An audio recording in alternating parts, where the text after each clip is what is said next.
YouTube, I'm back. I just wanted to do a little review of this car. I did take it to the track, had a great time. You know, to save you some time, it's a great car. It really is. The car jumps, lands, great, corners great. I really do like the car.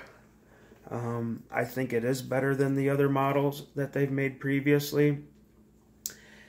Obviously, it's a durable car. It's got good plastic. It was, like I said, it was kind of a pain in the butt to get together.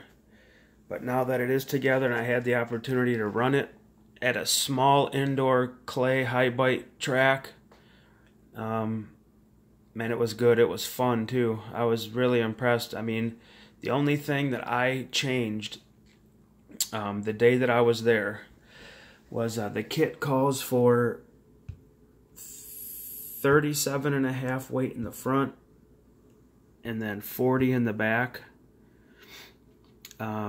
If you're gonna run that, it's probably only gonna be good like if you're outdoors on a smoother track.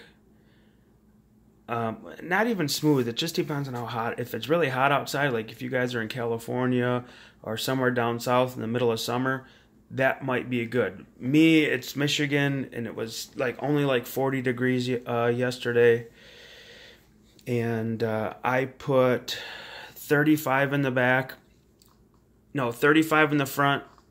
Let me think here. I get so lost because I got all these cars that I was dealing with yesterday, but I think it was, yeah, 35 in the back and 32.5 in the front. And that was like a big deal, okay? It worked out pretty good. This car, just like that car, they're both four-wheel drive. And, they're so sensitive to sway bars. One thing that I can change really quickly on these four-wheel drive cars is, if you want to get into the corner better, you want the car to roll into the corner, at speed, you can go with a thinner bar. If you want it to have a little bit, okay, so you'll put a thinner bar in the front to get your turn in, but then if you want some corner exit speed, you know what I mean, you can change the sway bar in the back as well. So the car doesn't want to, lurch back and roll over onto the back so much. You can put a thicker sway bar back there. But it really all depends on your shock setup and stuff to what sway bar you want to use. But, that's another video. The car's not perfect. Obviously, it was the first day, ever having the car out there. And initially, I don't know if I didn't forget to tighten them, but that top screw and there's a screw down here at the bottom, they fell out and the whole knuckle came right off the spindle. So I had to walk the track and find the little parts because it's got those little, those little collars that go inside there. You see them? So I found everything and Loctited it and put it back together. And then I drove the car kit set up. And, if you're just getting started in the hobby and you don't know, much about this, that, the other, I mean, it wasn't bad. I mean, I could drive it. It just, the place I'm running at's pretty tight and technical. It doesn't have a lot of huge, ski jumps. They're not big. But it was drivable. But, I mean, obviously, comparing this car to somebody else's car, like there was a guy, it was just a practice day, and the guy, he had a Kyosho, and it was money. But, I mean, I was able to somewhat keep up with him. So, it just, there were just some aspects of this car that I didn't like, so I changed a few things, and it starts working great. I remember with the Losi 4.0 and the 3.0 and stuff, you could get them close, but there was no way I could beat those other guys. I mean, there were so many more tuning options out there for those cars. And, people, they have the money and the knowledge and they can make their cars work well. I could never really get my 8 scale indoor to really work like their cars did. So, and that's what surprised me about this car. Like those other cars were not great right out of the box. This one, to be honest with you, it was working pretty good. I got to be honest with you. I was real happy with it. And then I just changed the shock oils a little bit and messed around with a few different sway bars and some ride height. And I got the car pretty good. I mean, it turns in really nice. It holds a nice line. It accelerates really hard. It jumps and lands money.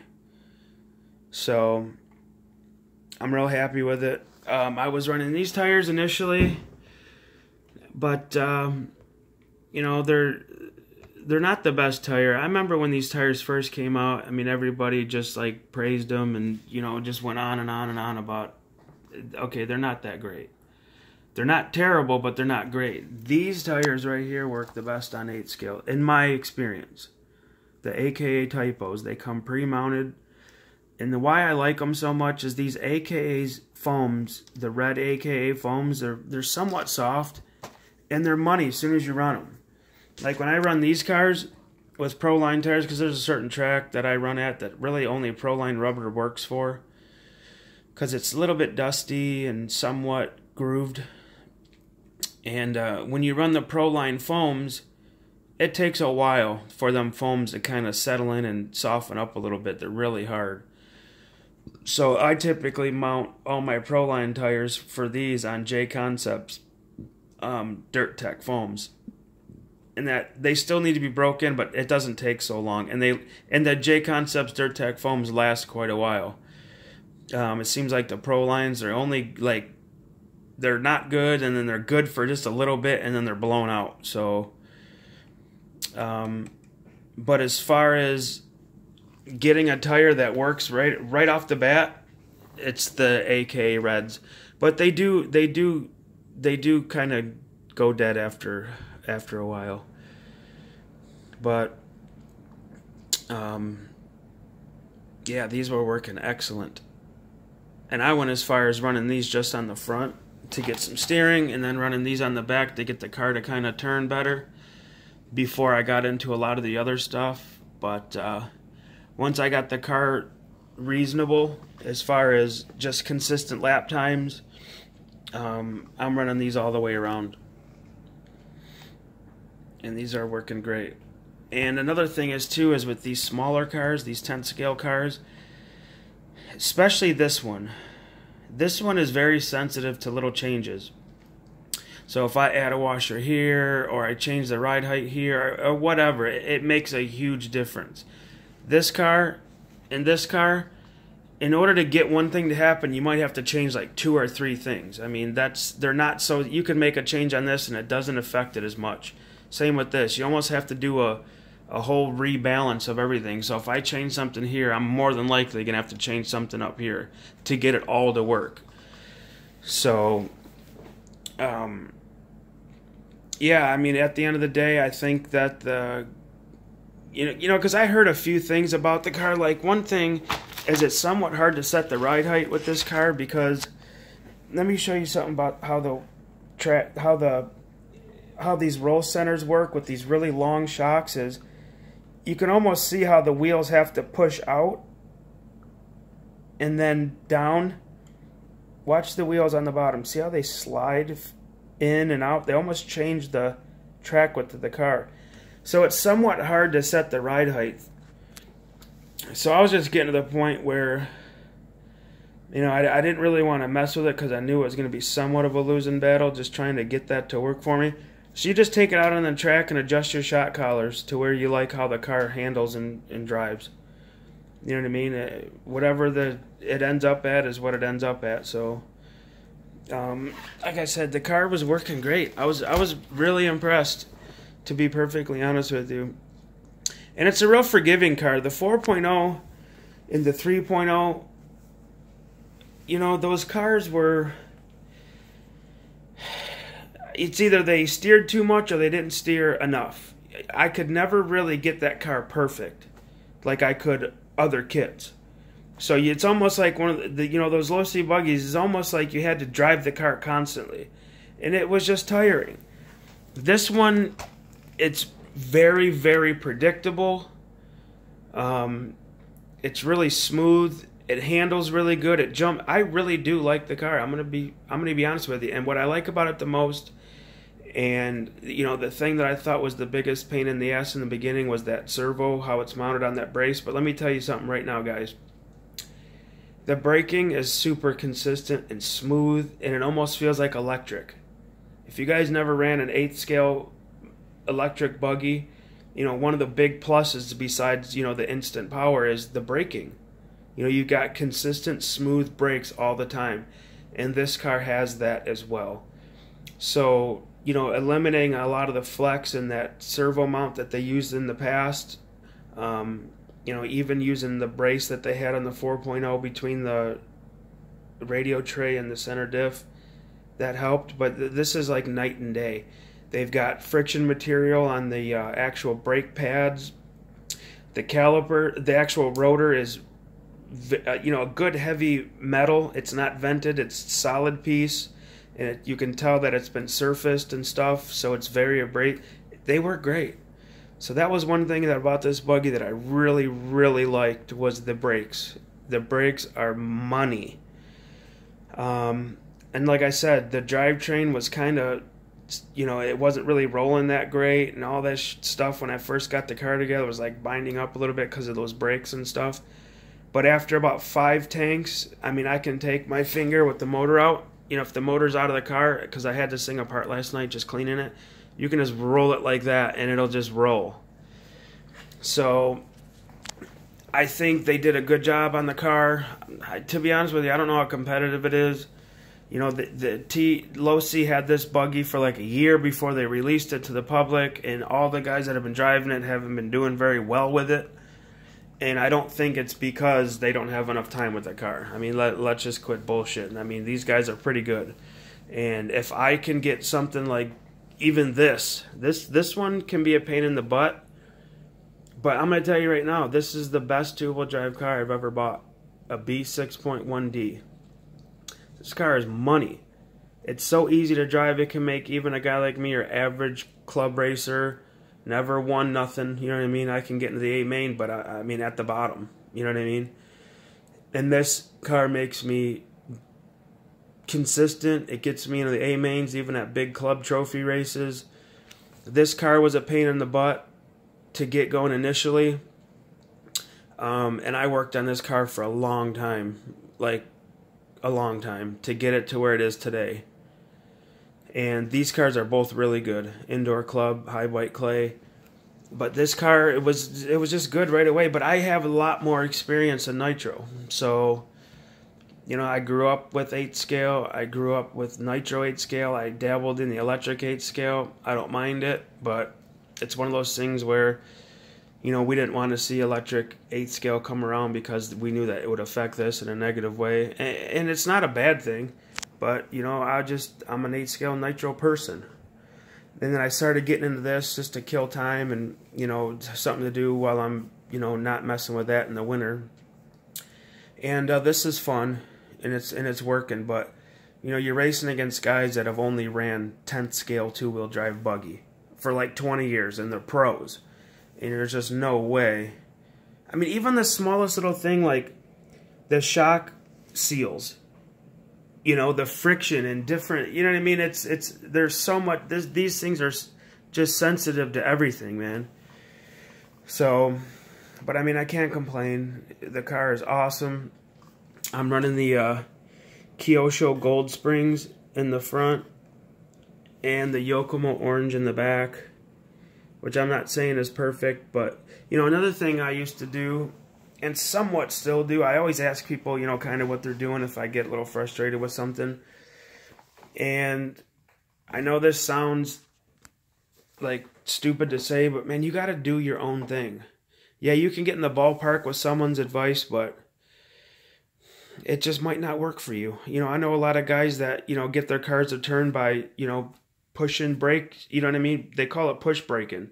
You drive the car into the corner and you just kind of tap the brake to set that corner whatever way you're turning, weight onto the chassis. I don't use a lot of drag brake, and I don't set my car in the corner like that. I just let it roll into the corner, you know, in neutral. So my car is going to be completely different than other people's. That's why it took me so long to set this one up. And now this thing drives money. This car, money. But I'm not going to be able to keep up with the guys that are running them the way they run them. I mean, them guys are just constantly full blast. I don't know how they do it, to be honest with you. I don't. It's like their car is doing 60 constantly. You know, I'm kind of more traditional. I'm, you know, hitting the, you know, just a more traditional line. So, but I have fun doing it though. You know what I mean? It's fun. But this car, really impressed. It's all box set up, except for the, I changed out the pistons and I changed out the shock oil. And that's it. And everything else is just the way they would give it to you in the kit. But I think it's a great car. Yeah, I really like it. I think it's going to be better suited for the beginner because it's so friendly to drive. And I think that once you get a little bit more advanced, the car is going to need different stuff. I do know that they have an aftermarket, not an aftermarket, but Losi sells a lot of options like different casters. But one thing that I learned about cars, you know, that it's like there's DNA built into the car that you're just not going to get away from, no matter how many option parts you put on it, no matter how many different things you do to it. You can change its character, but you're not going to get away from the fact that it is what it is.